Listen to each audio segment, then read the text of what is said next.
नमस्कार. आज 25 डिसेंबर 2025 आणि इतिहासामध्ये आजच्या दिवशी म्हणजे 25 डिसेंबर 1927 रोजी विश्वरत्न डॉक्टर बाबासाहेब आंबेडकर यांनी एक खूप मोठे ऐतिहासिक आंदोलन केले होते आणि ते ऐतिहासिक आंदोलन म्हणजेच मनुस्मृती या धार्मिक ग्रंथाचे दहन, जाहीररित्या दहन. त्याचं कारण पण असंच होतं की मनुस्मृती या ग्रंथाने किंवा या पुस्तकाने लिखित नियम करून समाजातील खूप मोठ्या घटकांना नरकयातना देण्याचे काम केलेले होते. त्यांचे सर्व हक्क अधिकार हिरावून घेण्याचे काम केले होते.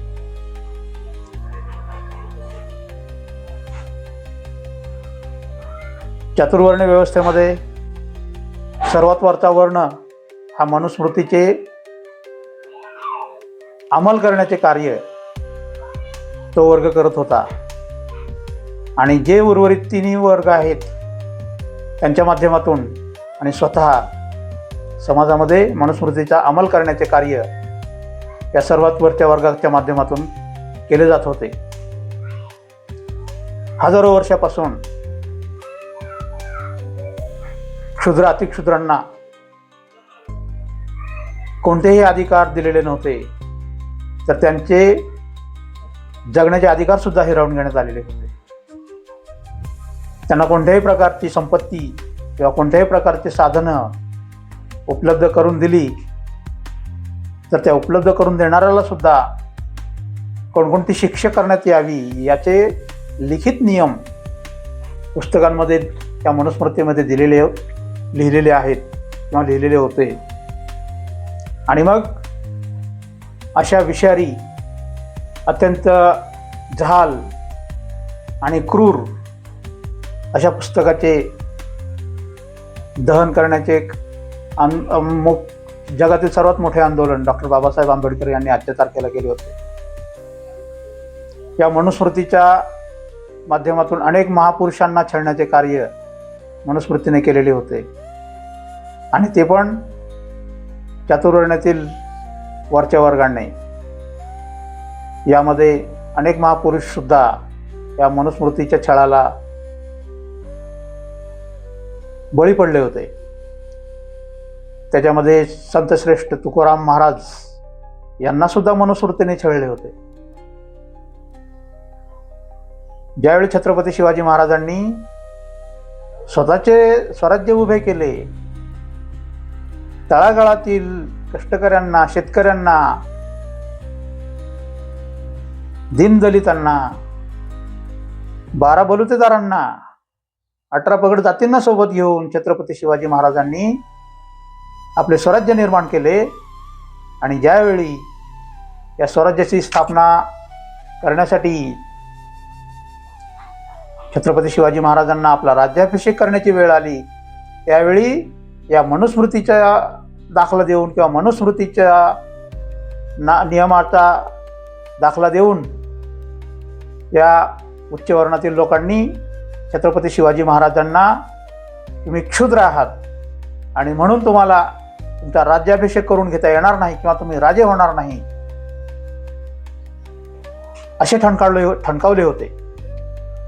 आणि त्यांची हिंमत इथपर्यंत गेली होती की छत्रपती शिवाजी महाराजांचा राज्याभिषेक त्यांनी नाकारला होता.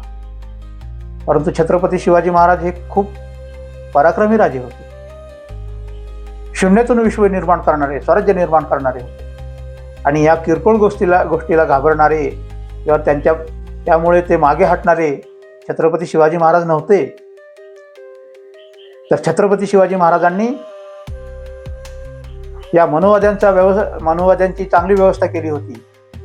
आणि त्याचबरोबर काशीवरून गागाभट्टांना त्यांनी पाचारण केले आणि त्यांच्या कर्वे किंवा त्यांच्या हस्ते छत्रपती शिवाजी महाराज यांनी 6 जून 1674 रोजी रायगडावरती स्वराज्याचा आणि स्वतःचा राज्याभिषेक करून घेतला. आणि छत्रपती शिवाजी महाराज हे राजे म्हणून स्थापित झाले. तर अशा प्रकारे मनुस्मृतीने छत्रपती शिवाजी महाराजांना सुद्धा छळण्याचे सोडले नाही, त्यांचा सुद्धा छळ केला होता. आणि मग याही पलीकडे समाजामध्ये एक वर्ग असा होता, तो खूप मोठ्या प्रमाणामध्ये मनुस्मृतीचा बळी ठरला होता. आणि तो वर्ग म्हणजे या तिन्ही वर्गातील महिला किंवा स्त्रिया होय.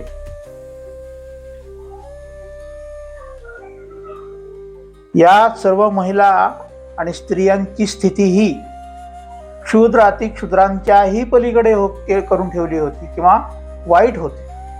कोणामुळे तर मनुस्मृतीमुळे.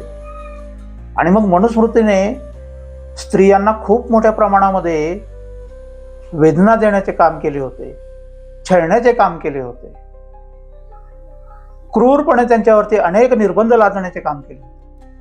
स्त्रियांना फक्त चूल आणि मूल इतकेच मर्यादित ठेवले होते. त्यांना ना शिक्षणाचा अधिकार होता, ना त्यांना समाजामध्ये कोणत्या प्रकारचा मानपान होता, ना त्यांना कोणत्याही प्रकारच्या समाजामध्ये प्रतिष्ठा ठेवलीच नव्हती. मनुस्मृतीने स्त्रियांना इतके नियम वाईट करून ठेवले होते की त्याच्यामध्ये एक मनुस्मृतीचं या ठिकाणी डॉक्टर बाबासाहेब आंबेडकरांनी लिहिलेले एक पुस्तक आहे.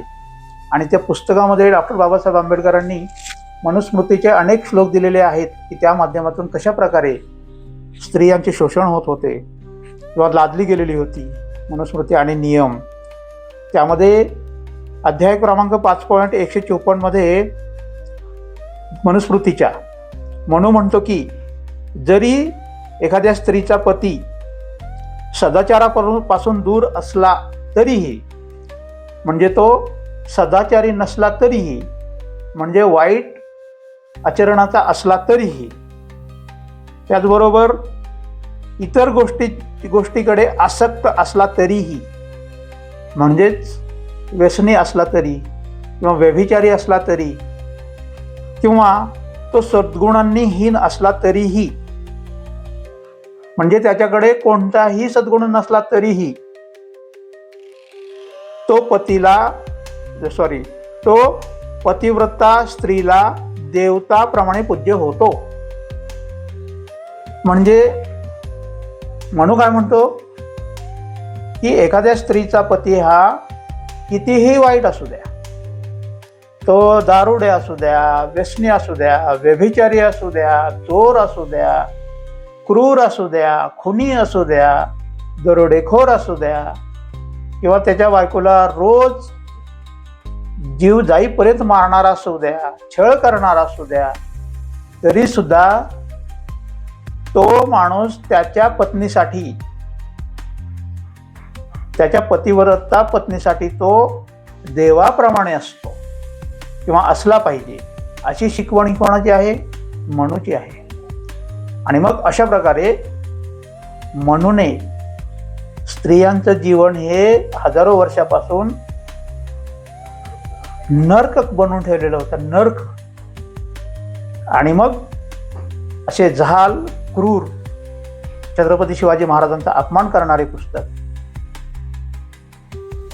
संतश्रेष्ठ तुकाराम महाराज यांना छळणारे हे मनुस्मृती हे पुस्तक, आणि समाजातील अनेक घटकांना, महापुरुषांना, स्त्रियांना क्रूरपणे वेदना देणारे हे पुस्तक आजच्याच तारखेला म्हणजे 25 डिसेंबर 1927 रोजी डॉक्टर बाबासाहेब आंबेडकर यांनी रायगडाच्या पायथ्याशी जगातील सर्वात मोठे आंदोलन केले. आणि त्या आंदोलनामध्ये या पुस्तकाचा निषेध हे पुस्तक जाहीररित्या जाळले आणि त्याचा निषेध. आणि डॉक्टर बाबासाहेब आंबेडकरांनी फक्त मनुस्मृतीचे दहन केले आणि मग ते तिथेच थांबले का? तर नाही. तर डॉक्टर बाबासाहेब आंबेडकरांनी ज्यावेळी त्यांना भारतीय संविधान लिहिण्याची संधी उपलब्ध झाली, त्यावेळी डॉक्टर बाबासाहेब आंबेडकरांनी या सर्व पीडित महिलांना मनुस्मृतीने जे हक्क अधिकार नाकारले होते, जीवन जगण्याचा अधिकार नाकारला होता, ते सर्व हक्क आणि अधिकार डॉक्टर बाबासाहेब आंबेडकरांनी भारतीय संविधानामध्ये महिलांना प्रदान केले, समाविष्ट केले. आणि म्हणून आज आपण महिला या पुरुषांच्या अगदी बरोबरीला आणि किंबहुना पुरुषांपेक्षाही एक पाऊल पुढे जाताना आपण पाहत आहोत. आणि म्हणून आजच्या या मनुस्मृती दहन दिनाच्या आणि महिला मुक्ती दिनाच्या आपणा सर्वांस हार्दिक शुभेच्छा.